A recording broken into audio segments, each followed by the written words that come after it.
नमस्कार, मैं अंजना और आप देख रहे हैं मेट्रो न्यूज राजस्थान। आइए रुक करते हैं आज की बड़ी खबर पर। किरोड़ी और हनुमान में हो गई शुरू जंग, दोनों ने खोली एक दूसरे की पोल। राजस्थान की राजनीति में एक दौर था जब किरोड़ी लाल मीणा और हनुमान बेनीवाल एक दूसरे के सहयोगी माने जाते थे, मंच साझा करते थे, आंदोलन में साथ खड़े होते थे और युवाओं किसानों की आवाज बनकर उभरते थे। लेकिन अब सच सामने है, दोस्ती केवल दिखावा थी। असलियत यह थी कि दोनों ही नेता सत्ता की सीढ़ी चढ़ने के लिए एक दूसरे का इस्तेमाल कर रहे थे। सब इंस्पेक्टर भर्ती घोटाले और परीक्षा रद्द होने का फैसला इस दोस्ती का पर्दाफाश करने वाला मोड़ साबित हुआ। हाई कोर्ट के आदेश के बाद दोनों नेता इस बात पर टूट पड़े कि भ्रष्टाचार का पर्दा किसने किया।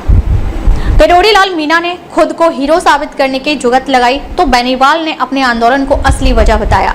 असल लड़ाई श्रेय की थी। इस श्रेय की होड़ ने दोनों को बेनकाब कर दिया। इसके बाद की घटनाएं और भी चौंकाने वाली हैं। हनुमान बेनीवाल ने मीणा को फर्जी गांधीवादी और बिकाऊ कहा तो मीणा ने सीधा आरोप लगाया कि राज्यसभा चुनाव में बेनीवाल ने उनसे पैसे मांगे थे। यह केवल जुबानी जंग नहीं थी, बल्कि ऐसे खुलासे थे जो इस दोस्ती की नींव हिला देने के लिए काफी थे। साफ हो गया कि अब यह रिश्ता केवल व्यक्तिगत हमलों और सियासी सौदेबाजी के आरोपों में उलझ चुका है। भविष्य की तस्वीर भी उतनी ही साफ है।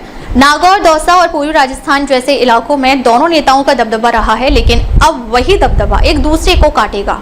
वोट बैंक बटेगा और नतीजतन कांग्रेस और भाजपा को सीधा फायदा मिलेगा। तीसरी मोर्चे की जो संभावना इन दोनों की दोस्ती से बनती दिख रही थी, वह चूर चूर हो चुकी है। जनता के सामने अब विकल्प वही दो बड़े दल हैं, क्योंकि वैकल्पिक राजनीति का सपना नेताओं की आपसी दुश्मनी की भेंट चढ़ गया। असलियत यह है कि किरोड़ी लाल और बेनीवाल की लड़ाई केवल निजी अहंकार नहीं, बल्कि सियासी अस्तित्व की जंग है। दोनों जानते हैं कि उनकी ताकत युवाओं और किसानों के असंतोष पर टिकी है, लेकिन जब वही समर्थन दो हिस्सों में बंट जाएगा तो दोनों की राजनीतिक हैसियत भी गिर जाएगी। यह एक्सपोजे यही बताते हैं कि जनता के नाम पर दोस्ती का ढोंग रचने वाले नेता असल में सत्ता और श्रेय की लड़ाई लड़ रहे हैं। राजस्थान की राजनीति में यह जंग केवल दो नेताओं की दुश्मनी नहीं, बल्कि उस सच्चाई का आईना है जिसमें जनता का हित पीछे और नेताओं का स्वार्थ आगे खड़ा है। अब तक के लिए बस इतना ही, फिर मिलते हैं एक ऐसे ही बड़ी खबर के साथ। तब तक के लिए नमस्कार और देखते रहिए metro news Rajasthan. Metro news Rajasthan video को लाइक, सब्सक्राइब, शेयर करें। जन की आवाज, जनता में विश्वास। खबर से खबर तक।